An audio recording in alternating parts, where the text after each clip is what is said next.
तर रत्नागिरी जिल्ह्यामध्ये पावसाचा जोर कायम आहे। आज सकाळपासूनच पावसाची सरींवर बरसात होते। तर पावसाची संततधार आणखीन 2 दिवस राहणार असल्याचा अंदाज हवामान खात्याकडून वर्तवण्यात आलेला आहे। पुढचे 2 दिवस जिल्ह्याला ऑरेंज अलर्ट देण्यात आलाय। कोसळणाऱ्या पावसामुळे नद्यांच्या पाणी पातळीत वाढ झाली। खेडची जगबुडी नदी इशारा पातळीवर पोहोचली असून 24 तासांमध्ये 109 मिलीमीटर पावसाची नोंद झाली। सर्वाधिक पाऊस राजापूरमध्ये होते। 155 मिलीमीटर पावसाची नोंद राजापुरात झाली। त्याखालोखाल दापोलीत 149, मंडणगडमध्ये 132, चिपळूणमध्ये 130 मिलीमीटर, खेडमध्ये 125 मिलीमीटर पावसाची नोंद झाली आहे। रत्नागिरीतून पावसाचा आढावा घेतलेला आहे आमचे प्रतिनिधी अमोल कलये यांनी। पाहूया।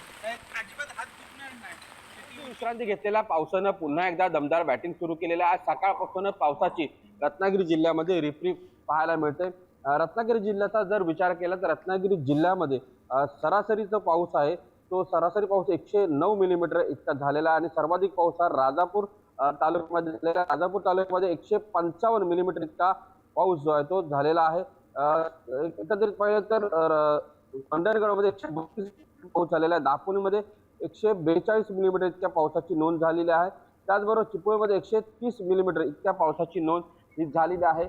रत्नागिरी जिल्ह्यासाठी पुढचे 2 दिवस अत्यंत महत्त्वाचे असणार आहेत। तर रत्नागिरी जिल्ह्याला ऑरेंज अलर्ट असणार आहे। त्यामुळे मुसळधार ते अतिमुसळधार पाऊस पडेल असा इशारा जो आहे हवामान खात्याने दिलेला आहे। त्याचबरोबर समुद्र किनारपट्टी भागामध्ये वेगवान वारे वाहतील, जवळपास 30 ते 40 प्रति तास किलोमीटर वेगाने वारे वाहतील असा अंदाज जो आहे हवामान खात्याने दिलेला आहे।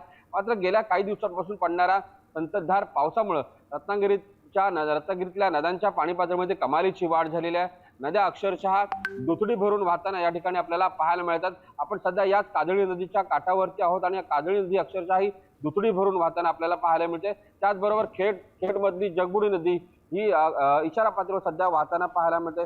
मात्र पावसाची रिपरिप ही सध्या सुरूच आहे। सरीवर पाऊस हा रत्नागिरी जिल्ह्यामध्ये कोसळताना आपल्याला पाहायला मिळतोय।